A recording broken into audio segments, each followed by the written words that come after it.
Ishii's sudden change on TV. Ishii, the former prime minister, appeared on Hodo 1930 yesterday and became a hot topic for saying sensible things on TV and changing so drastically. Ishii said that if rice production adjustment is done again, a lot of tax money will be used for that. Then, the price of rice will be maintained and those in trouble will be given rice as a sword using tax money. Now, what is this policy? It will be discussed in the Diet and in the country, but Ishii made a surprising comment on Prime Minister Takeichi's rice policy, saying that it is better not to take this rice issue lightly. There are netizens who have their own thoughts about this, but it is a valid point. What's wrong with Ishii? There are voices saying that he should do it the same way when he was a prime minister, but as Ishii said, it is contradictory to use tax money to distribute rice using tax money. Secret taxes, waste of tax money. These are the same targets. That's right. The wooden bridge that says rice is meaningless after all. There are rumors that there is actually a surplus of rice in the warehouse and he is about to collapse. The idea is not to feed on rice, but to provide subsidies to farmers so that they can eat even if rice prices go down, and to allow Japanese companies to help farmers run their businesses. The fact that it is cheaper to import rice despite the high tax ceiling and the weak yen means that Japan's rice production technology is significantly behind that of other countries. Unless Japan becomes more competitive, even if production increases, the rice will likely not sell. This is exactly what Mr. Ishii said. There is now much criticism that individual guarantees are too pampering to farmers, but I think the idea itself was not wrong. However, the precision design was lacking. Didn't Mr. Ishii just want to be an ordinary old man? Why are you still here if no one wants you? The problem of price manipulation is not limited to the agricultural industry, and if it spreads to the transportation industry as well, it will disrupt the entire Japanese economy. Does everyone know that there is currently a surplus of rice? If production increases and the price of rice plummets, the only option for rice suppliers will be to rely on profits. This is a policy that assumes a stable supply. If you do a little research into the original policy, you should be able to find out who has done what in the past. Even if someone who took advantage of Zo-san without thinking now attacks him, he is against Takaichi-san's policy.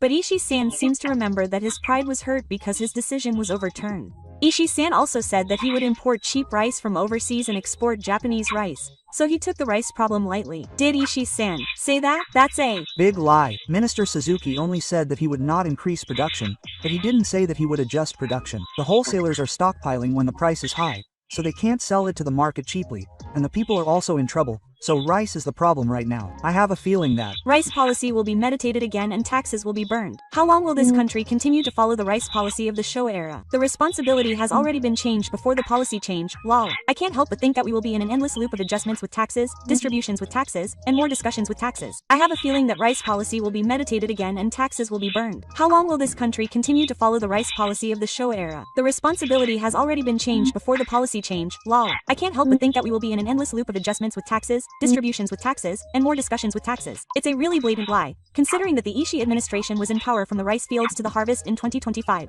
I guess they can't think that because they themselves couldn't take proper measures, the rice sword became necessary as a countermeasure. The rice policy of the Takaichi administration is out of the question, but if the Ishii administration had lowered the rice tax during negotiations with Trump, rice prices would have gone down and they could have blamed the tax cut on Trump. Ishii was the best choice for rice. I've given up on lowering the rice tax. It's impossible unless Takaichi Suzuki changes. They have no choice but to find another master. The public already knows. So even if they continue to report changes, the mass media will only lose trust and will go on the path to extinction. The balance between supply and demand is important, and Ishii is trying to push ahead with populism that sacrifices supply in order to cover up his own ignorant policies.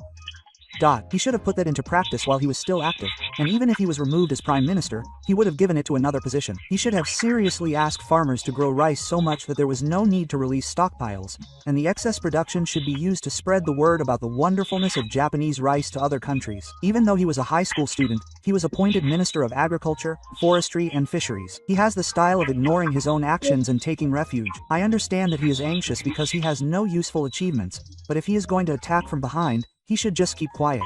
His way of thinking is different from Minister Suzuki. Why can't he just watch his hands? Are you afraid that his crop failures will be revealed? This person said that there is a shortage of rice, so he will increase production, but rice and other crops have subsidies in place, so it is not easy to increase production that easily. It is better not to take this rice problem lightly. That last statement is unnecessary. If you are going to criticize others, be more clear and specific. The price of rice is high due to the relationship between supply and demand, so it's not that high prices are bad, but rather that we should have had more rice produced during the Ishiwa era. So why is it that the situation is reversed, with the Ishi barking at the high ground? It's a mystery. If they had at least provided cash benefits, it would have been forgiven, but they didn't do anything. So don't say that to those who don't like them. They weren't even able to have international exchanges.